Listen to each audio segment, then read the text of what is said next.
Mahalakshmi jewellers, gold hub, main road, Gulbarga.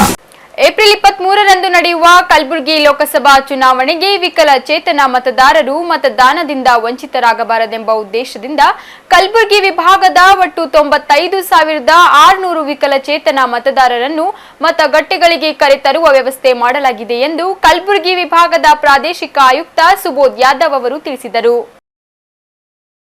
ವಿಕಲಚೇತನರು ಮತದಾನದಿಂದ ವಂಚಿತರಾಗಬಾರದೆಂಬ ಕಾರಣಕ್ಕೆ ಸರ್ಕಾರವು ವಿಕಲಚೇತನರನ್ನು ವಾಹನಗಳ ಮೂಲಕ ಕರೆತರುವ ವ್ಯವಸ್ಥೆ ಮಾಡಿದ್ದು ಒಟ್ಟು 3,807 ವಾಹನಗಳ ವ್ಯವಸ್ಥೆ ಮಾಡಿದೆ. ವಿಕಲಚೇತನರಿಗೆ ಸಹಾಯ ಮಾಡಲು ಒಟ್ಟು 9,152 ಸ್ವಯಂ ಸೇವಕರನ್ನು ಗುರುತಿಸಲಾಗಿದೆ. ಕಲಬುರಗಿ ವಿಭಾಗದಲ್ಲಿ 16 ಮತಗಟ್ಟೆಗಳಲ್ಲಿ ವಿಕಲಚೇತನ ಅಧಿಕಾರಿ ಮತ್ತು ಸಿಬ್ಬಂದಿಗಳನ್ನು ನೇಮಿಸಲಾಗುತ್ತಿದೆ. ಮತಗಟ್ಟೆಗೆ ಬರುವ ವಿಕಲಚೇತನರು ಮತದಾನ ಮಾಡಲು ಅನುಕೂಲ ಮಾಡಿಕೊಡಲು 2,368 ಮತಗಟ್ಟೆಗಳಲ್ಲಿ ಗಾಲಿ ಕುರ್ಚಿಗಳ ವ್ಯವಸ್ಥೆ ಮಾಡಲಾಗಿದೆ. ಎಲ್ಲಾ ಮತಗಟ್ಟೆಗಳಲ್ಲಿ ಕನಿಷ್ಠ ಕುಡಿಯುವ ನೀರು, ನೆರಳು, ಶೌಚಾಲಯ, ವಿಕಲಚೇತನರಿಗಾಗಿ ಗಾಲಿ ಕುರ್ಚಿ, ಭೂತ ಕನ್ನಡಿ, ಬ್ರೈಲ್ ಮತಪತ್ರದ ವ್ಯವಸ್ಥೆ ಮಾಡಲಾಗಿದೆ ಎಂದು ತಿಳಿಸಿದರು.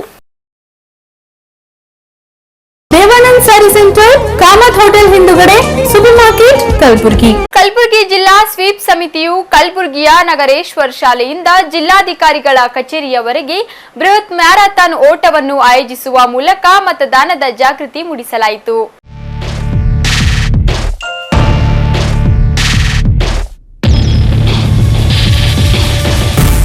ಮ್ಯಾರಥಾನ್ ಓಟದಲ್ಲಿ ಮಕ್ಕಳು, ಹಿರಿಯರು ಸೇರಿದಂತೆ ಸುಮಾರು 400ಕ್ಕೂ ಹೆಚ್ಚು ನಾಗರಿಕರು ಪಾಲ್ಗೊಂಡಿದ್ದರು. ಮ್ಯಾರಥಾನ್ ಓಟದ ಸ್ಪರ್ಧೆಯಲ್ಲಿ ಭಾಗವಹಿಸಿ ವಿಜೇತ ಸ್ಪರ್ಧಿಗಳಿಗೆ ಪ್ರಥಮ, ದ್ವಿತೀಯ ಹಾಗೂ ತೃತೀಯ ಸ್ಥಾನಗಳಂತೆ ನಗದು ಬಹುಮಾನ ವಿತರಿಸಲಾಯಿತು. ಕಲಬುರಗಿ ಜಿಲ್ಲಾ panchayat CEO P Raja, home guard commandant Santosh Patil, ಹೆಚ್ಚುವರಿ ಜಿಲ್ಲಾ ಪೊಲೀಸ್ ವರಿಷ್ಠಾಧಿಕಾರಿ ಪ್ರಸನ್ನ ದೇಸಾಯಿ ಹಾಗೂ ವಿವಿಧ ಇಲಾಖೆಗಳ ಜಿಲ್ಲಾ ಮಟ್ಟದ ಅಧಿಕಾರಿಗಳು ಪಾಲ್ಗೊಂಡಿದ್ದರು.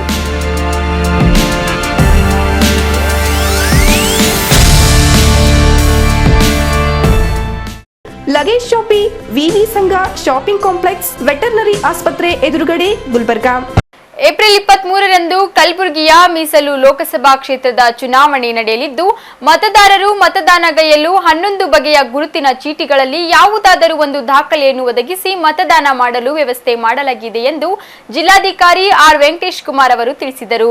ಏಪ್ರಿಲ್ 23ರಂದು ಬೆಳಿಗ್ಗೆ 7 ಗಂಟೆಯಿಂದ ಸಾಯಂಕಾಲ 6 ಗಂಟೆಯವರೆಗೆ ಮತದಾನ ಮಾಡಲು ಅವಧಿ ನಿಗದಿಪಡಿಸಲಾಗಿದ್ದು ಈ ಬಾರಿ ವೋಟರ್ ಸ್ಲಿಪ್ ಅನ್ನು ಗುರುತಿನ ಚೀಟಿ ಎಂದು ಪರಿಗಣಿಸುತ್ತಿಲ್ಲ. ಮತದಾರರ ಪಟ್ಟಿಯಲ್ಲಿ ಹೆಸರಿರುವ ಮತದಾರರು ಮತದಾರರ ಗುರುತಿನ ಚೀಟಿ, ಕಾರ್ಡ್ ಅಥವಾ ತಮ್ಮ ಭಾವಚಿತ್ರವಿರುವ 11 ಪರ್ಯಾಯ ದಾಖಲೆಗಳಲ್ಲಿ ಯಾವುದಾದರೊಂದು ದಾಖಲೆ ಒದಗಿಸಿ ಮತದಾನ ಮಾಡಲು ಭಾರತ ಚುನಾವಣಾ ಆಯೋಗ ಅವಕಾಶ ಕಲ್ಪಿಸಿದೆ. ಪಾಸ್ಪೋರ್ಟ್, ಡ್ರೈವಿಂಗ್ ಲೈಸೆನ್ಸ್, ರಾಜ್ಯ ಅಥವಾ ಕೇಂದ್ರ ಸರ್ಕಾರ ಸಾರ್ವಜನಿಕ ಉದ್ಯಮ ನೀಡುವ ಭಾವಚಿತ್ರವುಳ್ಳ ಸೇವಾ ಗುರುತಿನ ಚೀಟಿ, ಬ್ಯಾಂಕ್, ಕಿಸಾನ್ ಮತ್ತು ಅಂಚೆ ಕಚೇರಿಗಳು ನೀಡುವ ಭಾವಚಿತ್ರವುಳ್ಳ ಪಾಸ್ಬುಕ್, ಪ್ಯಾನ್ ಕಾರ್ಡ್, ಎನ್ಪಿಆರ್ ಅಡಿ ಆರ್ಜಿಐ ನೀಡಿರುವ ಸ್ಮಾರ್ಟ್ ಕಾರ್ಡ್, ಎನ್ಆರ್ಜಿ ಯೋಜನೆಯಡಿ ನೀಡಿರುವ ಭಾವಚಿತ್ರವುಳ್ಳ ಉದ್ಯೋಗ ಖಾತ್ರಿ ಜಾಬ್ ಕಾರ್ಡ್, ಭಾವಚಿತ್ರವುಳ್ಳ ಪಿಂಚಣಿ ಪಾವತಿ ಆದೇಶಗಳು, ಆಧಾರ್ ಕಾರ್ಡ್, ಸಂಸದರು, ವಿಧಾನಸಭಾ ಹಾಗೂ ವಿಧಾನ ಪರಿಷತ್ತಿನ ಸದಸ್ಯರಿಗೆ ಸರ್ಕಾರ ನೀಡಿರುವ ಅಧಿಕೃತ ಗುರುತಿನ ಚೀಟಿ ಇವುಗಳ ಮೂಲಕ ಮತ ಚಲಾಯಿಸಬಹುದಾಗಿದೆ ಎಂದು ತಿಳಿಸಿದರು. Shekinah Baptist Academy near PND quarters, Old Javagi Road, Kalburgi.